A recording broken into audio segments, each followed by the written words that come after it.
UI UX Python నేర్చుకోండి, లక్షలు సంపాదించండి. Join quality thought.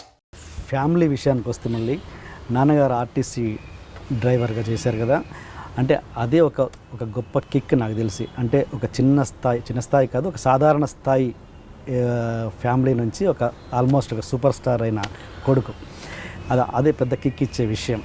అంటే ఇప్పుడు నాన్నగారు ఏంటి రిటైర్డ్ అయిపోయారు. ఓకే ఓకే, ఎలా ఉంది ఆయన కిక్ ఎలా ఉంది? ఆయన కిక్ మాటల్లో చెప్పలేను నేను. పొద్దున్నే పేపర్లో న్యూస్ ఉంటే ఆ న్యూస్ తీసుకొని పేపర్ జాబ్ పెట్టుకోవటం, సినిమా రిలీజ్ అవుతుంటే ఒక ఫ్లెక్సీ వేసి ఊర్లో నడి బొడ్డులో ఫ్లెక్సీ వేసుకోవటం, సినిమా రిలీజ్కి 4 రోజుల ముందు హడావిడి చేసి మొత్తంతో వెళ్ళి సినిమా అంతా హ్యాపీగా ఎంజాయ్ చేసి వచ్చి 10 మందికి చెప్తూ దాన్ని ఎంజాయ్ చేయటం. సో ఎవ్రీ మినిట్ టీవీలో వచ్చేదాన్ని యూట్యూబ్ ఆన్ చేసుకుంటాడు ఇంట్లో. ఇప్పుడు ఏముంది, ఫోన్కి డైరెక్ట్గా టీవీ కనెక్ట్ చేసుకుంటాడు, యూట్యూబ్ పెట్టుకొని ఇదిగో మీరు చేసే ఇంటర్వ్యూ లేకపోతే ఇంకోరు చేసే ఇంటర్వ్యూస్ పెట్టుకొని చూస్తూ కూర్చుంటాడు. మా అబ్బాయి ఆ కిక్లో ఉన్నారు.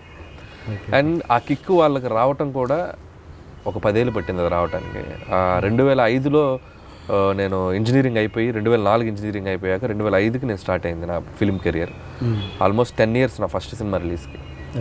ఈ మధ్యలో చాలా స్ట్రగుల్స్ ఫేస్ చేసాము, చాలా ఇబ్బందులు పడ్డాము. మోర్ దాన్ పేరెంట్స్ని బయటికి వెళ్తూ ఉంటారు, వాళ్ళు పెళ్ళిళ్ళకి వెళ్తుంటారు, ఫంక్షన్కి వెళ్తుంటారు. ఈ ప్రాసెస్లో వాళ్ళు చాలా ఇన్సల్ట్స్ ఫీల్ అయ్యారు. అబ్బాయి ఏం చేస్తుంటాడంటే టక్కున ఏం చెప్తారు, అమెరికాలో ఉన్నాడు లేకపోతే జాబ్ చేస్తానంటే ధైర్యంగా చెప్పగలరు. సినిమాల్లో ఉన్నారు అనగానే అది ఒకసారి చెప్తారు, 2 సార్లు చెప్తారు. 3 ఏళ్ళు, 4 ఏళ్ళు, 5 ఏళ్ళు, 6 ఏళ్ళు, 7 ఏళ్ళు, 8 ఏళ్ళు, 9 ఏళ్ళు, 10 ఏళ్ళు వాళ్ళ లైఫ్లో ఒక 10 ఏళ్ళు బయట మా అబ్బాయి ఇది అని చెప్పుకోలేని ఒక చాలా ఇది చేశారు, ఫేస్ చేశారు. నేను ఎప్పుడు చెప్తుండేవాడిని, ఒక రోజు వస్తుంది, వెయిట్ చేయండి. నన్ను ఎంతో నమ్మారు. నా నమ్మకానికి వాళ్ళ ఓర్పు ఉంటారంటారు కదా, అది బాగా హెల్ప్ అయింది.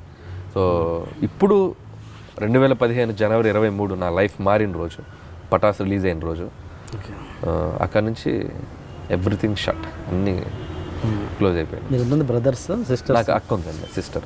ఓకే, చెప్పారు చాలాసార్లు. ఓకే, ఆయన నాన్నతో ఎప్పుడన్నా బస్సులో ప్రయాణం చేశారా? ఆయన డ్రైవ్ చేస్తుంటే చాలాసార్లు కూర్చొని ఎప్పుడన్నా పెయిన్ ఫీల్ అయ్యారా? చాలాసార్లు. అంటే బస్ డ్రైవింగ్ అనేది చాలా కష్టమైన జాబ్ ఫిజికల్గా. అంటే ఒక మార్నింగ్ 8 మొదలైతే ఈవినింగ్ 7-8 వరకు ట్రిప్స్ తిరుగుతూనే ఉంటారు వాళ్ళు. అందుట్లో మా నాన్నగారు తిరిగే రూట్ ఏంటంటే విలేజెస్ మీదకి వెళ్తూ ఉంటారు. రోడ్స్ ప్రాపర్గా ఉండవు. మనకి హైవే అనుకోండి, కొడితే మనకి జర్నీ తెలియదు, జప్న వెళ్ళిపోతాం. మా నాన్నగారు తిరిగే రోడ్డు విలేజెస్ మీద అవడంతో దాదాపు ఒక 15 నుంచి 20 సంవత్సరాలు ఆ రోడ్స్ మీద, గతుకుల రోడ్స్ మీద గేర్లు మారుస్తూ ఉండాలి, చేస్తూ ఉండాలి. అది చాలా టఫ్ జాబ్. అది వింటర్ ఓకే, మీకు ఎండాకాలం వస్తే మీకు ఆర్టీసీ బస్సు ఊహించుకోండి, అది ఇంజన్ పక్కన డ్రైవింగ్ సీట్ ఊహించుకోండి. అనిపిస్తుంది ఒక్కొక్కసారి మనకి లైఫ్ ఇవ్వడానికి వాళ్ళు పడే కష్టం ఎంత ఉంటుందో అనేది. అలాంటి గుర్తుంది కాబట్టే నేను ఇంకా ఆ పెయిన్ నాకు తెలుసు కాబట్టి ఒళ్ళు దగ్గర పెట్టుకొని పనిచేస్తున్నానేమో అని నా ఫీలింగ్. మా నాన్నగారి కష్టం నేను చూశాను కాబట్టి, ఆ కష్టం విలువ తెలుసు కాబట్టే ఒళ్ళు దగ్గర పెట్టుకొని పనిచేయాలి. ఎటువంటి యావిగేషన్స్, మీరు అన్నట్టు గాసిప్స్ మనకి this is the what I'm trying to say. నేను చెప్పాలనుకున్న బ్యాక్గ్రౌండ్ ఎగ్జాంపుల్ ఇది. సో ఆ కష్టం విలువ తెలుసు నాకు. సో వేషాలు ఇస్తే ఇక్కడ మనం ఎక్కువ కాలం ముందుకెళ్ళాలి. ఎప్పుడైనా ఇన్సిడెంట్ గుర్తుందా, మీరు బస్సులో డ్రైవ్ చేస్తున్నప్పుడు ఆయన డ్రైవ్ చేస్తుంటే ఆ పెయిన్ ఫీల్ అయిన సందర్భం? ఆయన బస్సులో ఎలా ఉంటాడంటే, ఆయన ఒక హీరో ఆయన బస్సుకి. సో ఆ కష్టం మనకు తెలియనివాడు. సేమ్ ఇప్పుడు మీరు అన్నారు కదా, నేను నవ్వుతూ మాట్లాడుతుంటానండి. మా నాన్న ఇంకా అంతకంటే జోవియల్గా ఉంటుంటాడు. జోవియల్గా ప్లస్ మా నాన్న బస్ డ్రైవర్గా ఉంటే హిట్లర్. మా నాన్నగారికి పేరు హిట్లర్ అని. చిరంజీవి గారు అమ్మాయిలతో అన్నయ్యలాగా తిరుగుతుంటారు కదా, కాలేజీ అమ్మాయిలు ఎవరన్నా బస్సు ఎక్కితే సేఫ్, మా నాన్నగారు బస్సు ఎక్కితే సేఫ్. ఎవడు ఎక్స్ట్రాల్ చేయకూడదు. ఎవడన్నా అబ్బాయిలు పక్కన నుంచున్నా కూడా ఇక్కడ నుంచి వస్తుంటాడు మానిటర్లో, అద్దంలో బండి ఆపి దింపేస్తుంటాడు నిర్దాక్షిణ్యంగా. అందుకనే కాలేజీ కుర్రాలకి ఆయన హిట్లర్ మా ఏరియాలో, అక్కడ తిరిగే బస్సులకి. సో అంత పద్ధతిగా టైం టు టైం మెయింటైన్ చేస్తాడు. డిసిప్లిన్, ఇండిగో ఫ్లైట్ లాగా అనమాట. ఆయన అరైవల్, డిపార్చర్ కరెక్ట్గా ఉంటుంది ఆయన బస్సు. అలా ఆయన చేసే దాంట్లో ఆయన ఒక స్టార్ బస్ డ్రైవర్గా. ఓకే, అలాంటి ఫాదర్కి ఓకే మీ సక్సెస్ ఎంజాయ్ చేస్తున్నారు అంతవరకు ఓకే. సుఖం పరంగా, కంఫర్ట్ పరంగా ఆయనకి ఎలాంటి క్రియేట్ చేస్తున్నారు మీరు? కంఫర్ట్ పరంగా అంటే హ్యాపీగా ఒక మంచి ఇల్లు కట్టించాను ఊర్లో, చాలా మంచి ఇల్లు. ఓకే, ఒక 2 ఫ్లోర్స్ వేసాము. హ్యాపీగా ఇంట్లో ఇద్దరు, మా అమ్మ నాన్నగారు వీకెండ్స్ వస్తే మంచి సరదాగా సినిమాకి వెళ్తారు. ఓకే. ఊళ్ళో మా అమ్మగారు పూజలు చేసుకుంటూ, మా నాన్నగారు ఊళ్ళో చిన్న చిన్న పనులు చేసుకుంటూ హ్యాపీగా ఎంజాయ్ చేస్తున్నారు. మంచి మంచి ఇన్వెస్ట్మెంట్స్ ఏమైనా ఉంటే ఆయనే ప్లాన్ చేస్తుంటారు అక్కడ నుంచి. సో నేను సంపాదించిన దాంట్లో ఆయన చెప్తూ ఉంటే ఆయన ప్లాన్ చేస్తూ తిరుగుతూ ఉంటారు. Good good. Okay. And wife విషయానికి వస్తే తను ఏం చేస్తుంటారు?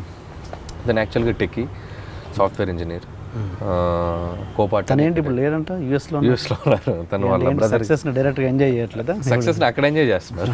అక్కడ వాళ్ళ బ్రదర్ వాళ్ళందరితో కలిసి హ్యాపీగా సినిమా చూసి. Okay. So she's enjoying a lot. యాక్చువల్గా ఉండాల్సిందే, అనుకోకుండా లాస్ట్ మంత్ వెళ్ళింది. సో మళ్ళీ వస్తుంది నెలాఖరికి back. Okay. So software engineer, తను హ్యాపీ.